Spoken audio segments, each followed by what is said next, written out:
So I have a new file created. I made it 12 by 12 like we did in class. And we're just going to create the outline of the book we're going to cut. So I'll choose, so we've got our different tools along the top and the sides. And each one of these tools has, if you control click, you get all the different options. So I'll choose a rectangle tool. And if I just bring it over to the artboard and I click once, I get my specs. So I'm going to make this 3.5 inches wide by 5.5 inches tall. So there's my shape. Now I can move it around if I've got this black arrow selected. That's like a big selection tool, right?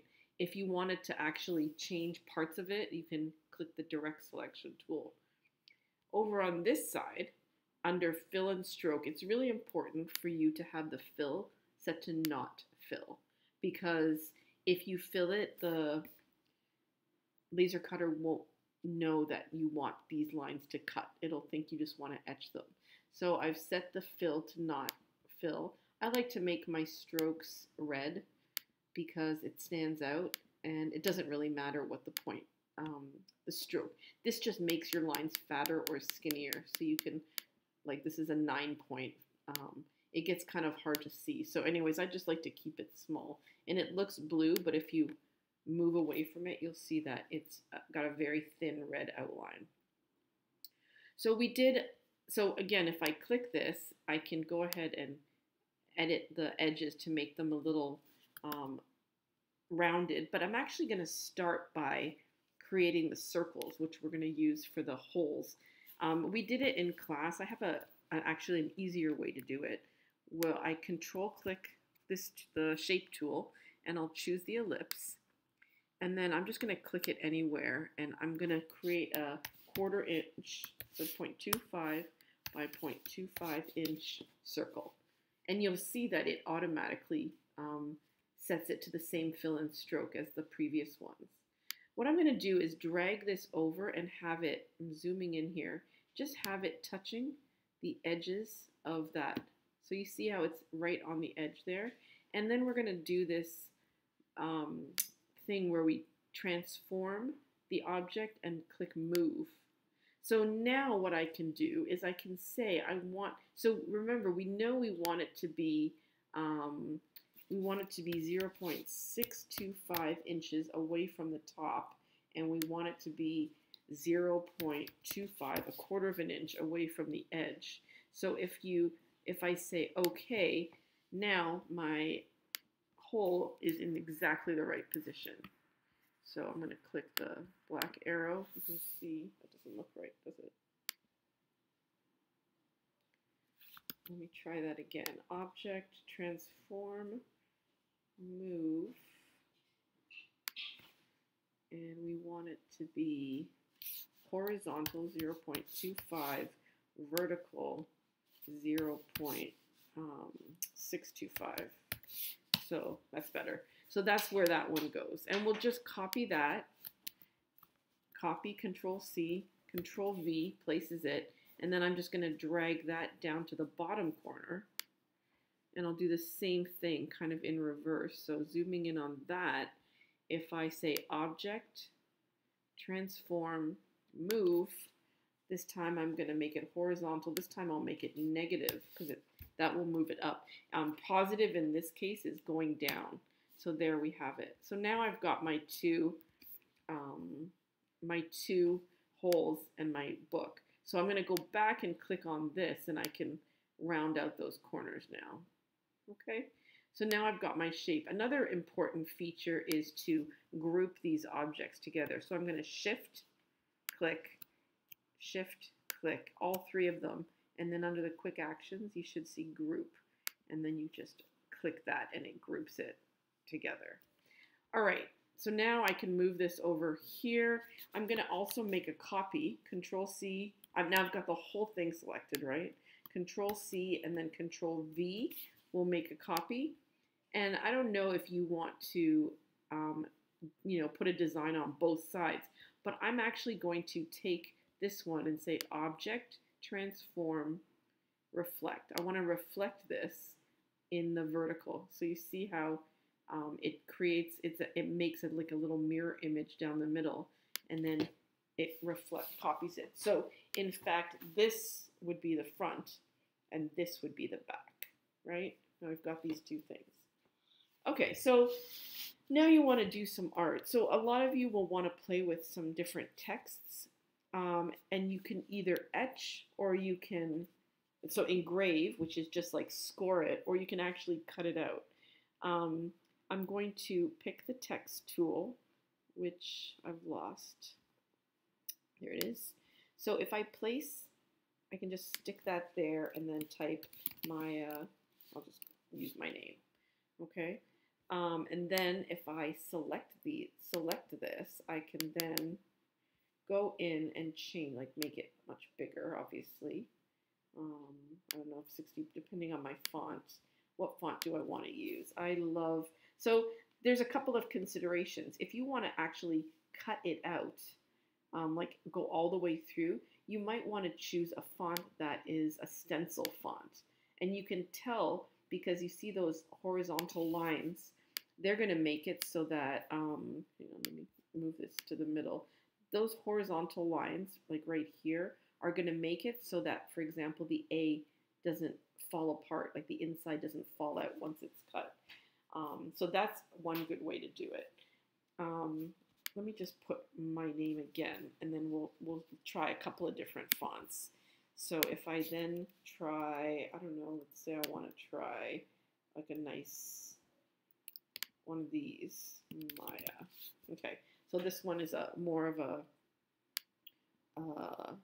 script font. Okay, so I've got these two different samples here.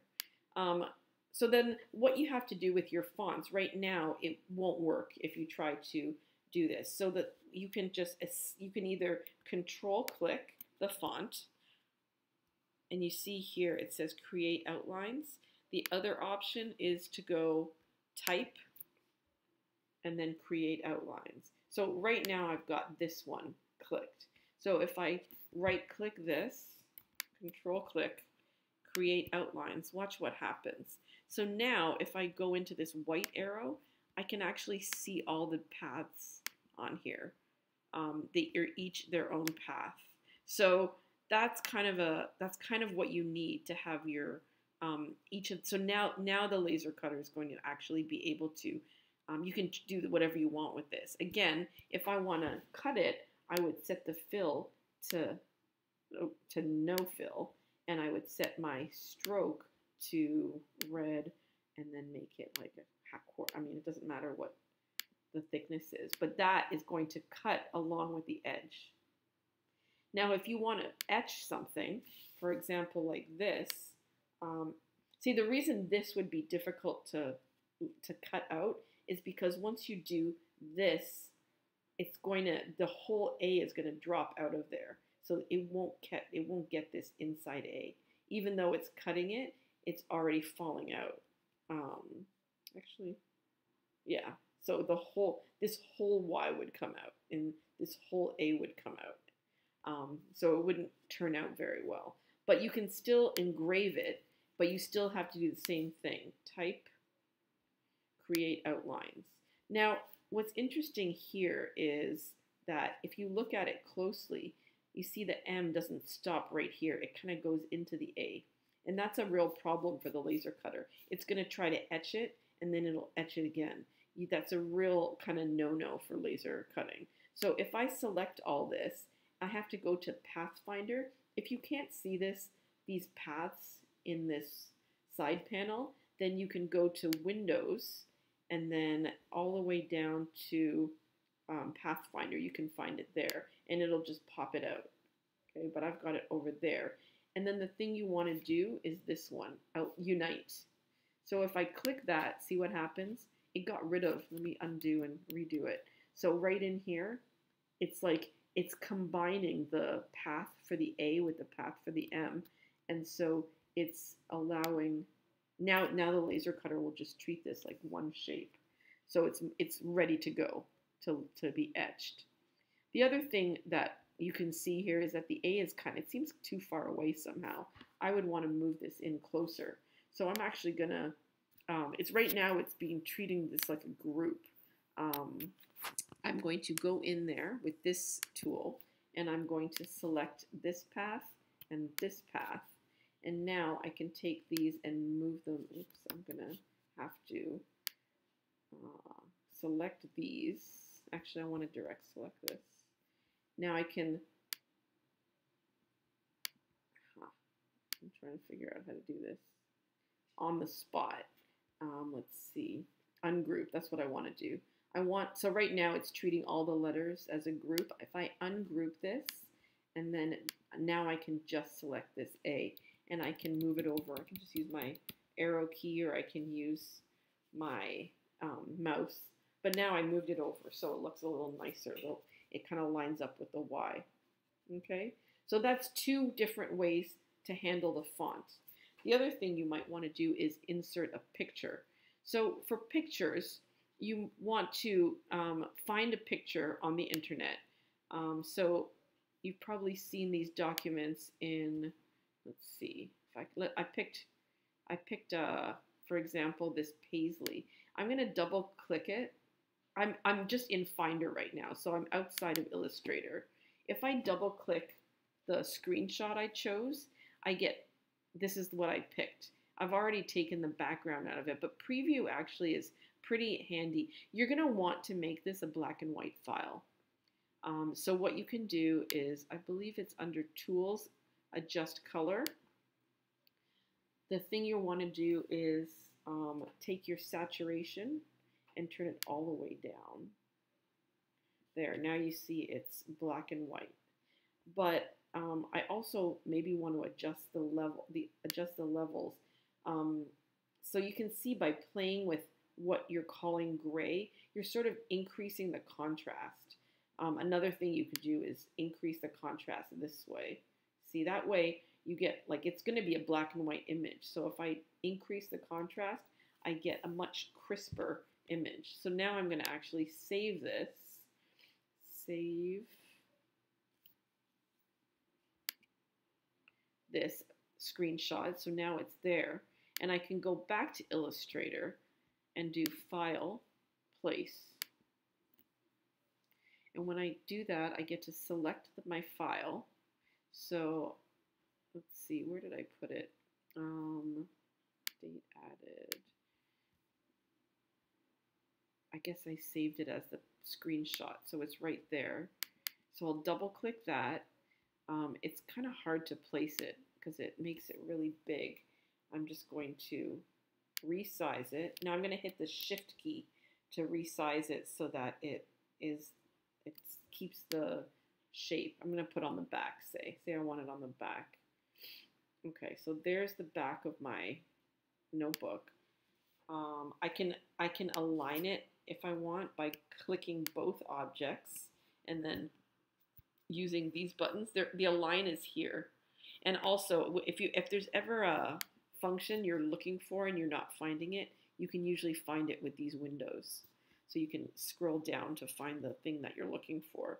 But I'm going to align it horizontally and vertically. Okay, so now I've got a nice centered paisley on the back of my cover, if that's what I want. Another step I want to do here is click the embed. So I'm going to embed that image. Otherwise, it's gonna try to find the image somewhere. Adobe Illustrator can do this thing where you keep the image on your hard drive, and then every time it opens the file, it looks for the image. But we don't want it to do that. We want the image to be part of the file itself.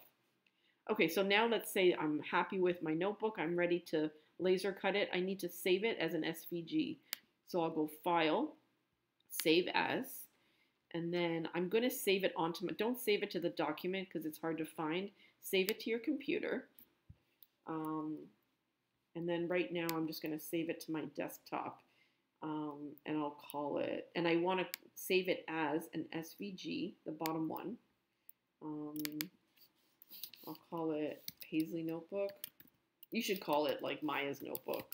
Maya's Design notebook, because when you put it into the drive, you want to be able to see it. So then I'll save that on my desktop. And see, the last thing I want to tell you is that make sure this says embed. Sometimes it'll say link, but you have to click embed and then it'll work. All right, so then when I save it, now it's on my desktop and it's good to go. The other thing I wanted to tell you about is that, let's see, Drive. If I log into my Google Drive, not with my son's account, but with, hang on, let me change the user to D&E student. You don't have to do this. You can actually log in from your own. We've gone ahead and created a shared drive, which we will link in the topics page. Okay, and then you're going to find files from the laser cutter, and then you're going to place it in that drive. So you're going to want to do a new upload. I can upload, new file upload from my desktop. Maya's Design Notebook, open, and now you're ready to open that file on the computer in the classroom and send it to the laser cutter. Hope that helps. I'm looking forward to seeing your notebooks.